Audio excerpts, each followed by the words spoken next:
Hello friend, welcome back to Auto Resource YouTube channel.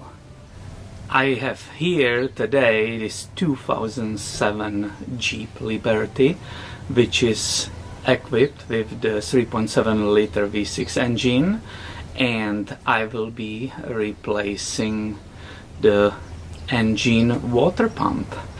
We saw the diagnosis in the different video together on this channel, and in this video we will be replacing it with the new part.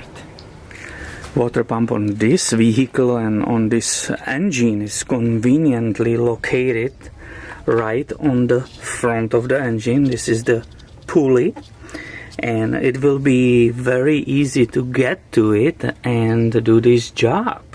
And I will start with draining the coolant from the radiator and from the engine. The plug is on the bottom of the radiator. You can see it down here. So I will open that and start catching that coolant. And I open that valve, right? It's like a screw, so you turn it until your coolant starts flowing, and I have it slowly running down there, so I can open the radiator cap. Obviously I knew the engine is cold, so I was able to start all of it, right? We never can open this when the coolant and engine and the radiator is hot, and it starts flowing nice and fast. And I don't want to drain this coolant reservoir, so I put a clamp right here on this hose so it's not being sucked through the radiator while it's dripping. My next step will be removing this drive belt. Now I'm Toyota mechanic, so my tools are in metric, so I'm using 15mm socket. And I have here this little bar, and I will be turning that clockwise to release the tension on that belt. Observe the belt, what it will do. See that? And now I can remove the belt from the pulleys. Also, before you remove the belt, made a note how the belt is routed on all those pulleys. And hopefully you can see a little bit. So I move the tensioner, right, and it releases the pressure, and I'm removing the belt from all those pulleys, and it's nicely free. And since there is no pressure from the belt, I can show you again the play on that water pump pulley. You see how big it is, how it's moving. So now we can also hear the sound of it. Yeah, so that's definitely the right part to replace. Now the pump is being held by the 8 bolts, and I don't know if they are all the same length.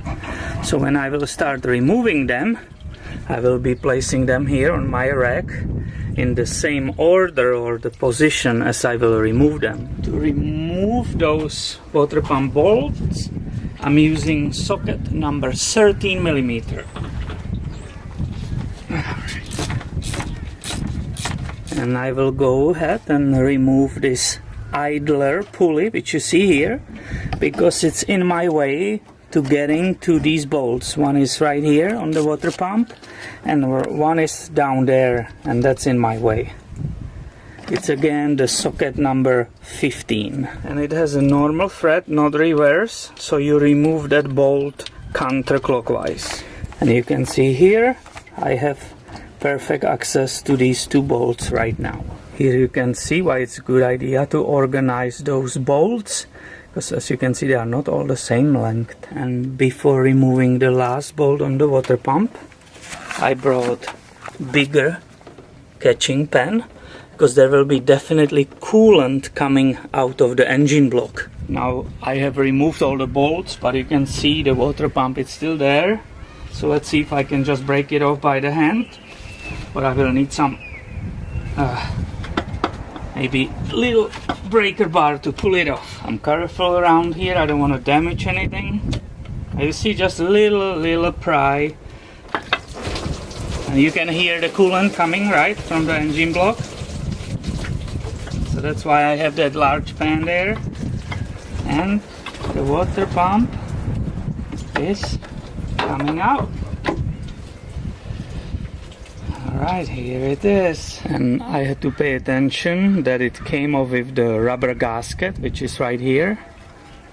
Yeah, so it's on the pump. And once again, I can show you what was that sound, what was that horrible noise. Hear that? The bearing is bad. It started slowly leaking behind there. That's where the leak was coming from. And to be completely thorough with this is the new one. Right? Absolutely no noise. Perfect smooth action. And you can see the gasket is still missing. I have to put it there before installation. Now it's perfect time for me to clean the mating surfaces here on the engine block. This is how the gasket came with the pump. And again, it's good design because it's only one way possible to put it on, right? So I will install it in that groove. And basically the pump will be ready to be installed back on the engine block. And before I will put the new pump on the engine block, here you can see nice detail of that opening. This is the area from where I removed it. And I'm nicely organized, right? Nicely organized. So my life is easy because I know which bolts will go in which holes. I'm double checking that when I was bringing it through this small area that I didn't move that rubber gasket. So I just touched that and made sure it's perfectly fitting on the engine block. It's not being pinched or something like that. And in beginning I'm installing all those bolts by hand only. I want to put even pressure on that rubber gasket. So I'm going in kind of crisscross, right? I'm switching the sides, going in the crisscross pattern, even despite the fact I'm doing it just by the hand. Now I install all the bolts by hand only.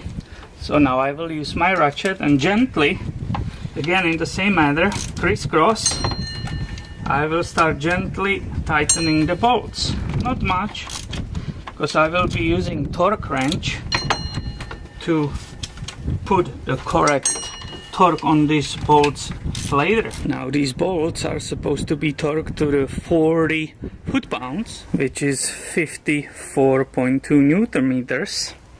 So I have it ready here, and in the same manner, crisscross, I will start tightening those bolts. You heard that, right? That was 40 foot-pounds. Okay, again I go on the opposite side. Now the pump is correctly installed, I can spin it. Look, absolutely no play, absolutely no sound out of it. Now I need to reinstall this idler pulley, and I will torque it to the 40 foot-pounds of torque.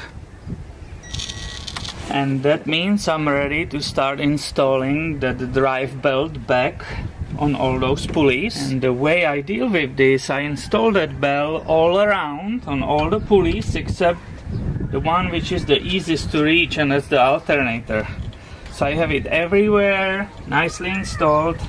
Now I will grab this bar here and I will apply pressure on the tensioner, and that lets me nicely slip it on that alternator. Then I can release the tensioner. And now what is really important, I have to go and check every single pulley that the belt is sitting perfectly in the grooves. I don't want to rip it later when I will start the engine. So here you can see the great view of the newly installed water pump. The belt is back, and now we need to deal with the coolant. So I will get under the car and close that drain valve which is on the bottom of the radiator. And here you can see that drain bolt. Actually in the detail I removed it for you. So it has that rubber O-ring and you just screw it in. And if you want to use the correct tool, it's a hex number 10. And the bolt is correctly installed, so now it's time to start filling back the coolant system. But you can't just pull the coolant back in the radiator and close it and be done. You have to use this special adapter to correctly fill entire coolant system. And the way it works, you start filling the system as you will do normally. And you can see here with me that that coolant is still making its way into the radiator and obviously also into the engine. But that will eventually stop. Also, this is the time when I can finally remove this clamp here from that overflow reservoir which is there. And when it finally stops bubbling, you have to maintain coolant in it, and it's a time to start the engine. The purpose of this is to have a supply of the coolant. Now the water pump is moving the coolant within the entire system and hopefully removes all the air pockets which could be somewhere inside of the engine block. Also, look here, the level went slightly down. So the whole system right now needs to basically stabilize and get rid of possible air pockets. Actually, you can see it right here. It's starting coming out. We had absolutely no bubbles. It's completely finished, filled up, but it's still coming up, and I will need to add more coolant that I'm not running dry here. And I already added the coolant in this expansion tank, so it's full over there. I don't have bubbles right now, but ideally I will run this engine until the thermostat, the coolant and the engine will be hot. The thermostat will open, and that will be possible last pockets of the air which are maybe caught in the system. They will be able to come out here in this adapter. After I'm fully confident that I don't have any air pockets in the engine and in the cooling system, I can remove this adapter. Alright. And I'm able to reinstall that radiator cap back.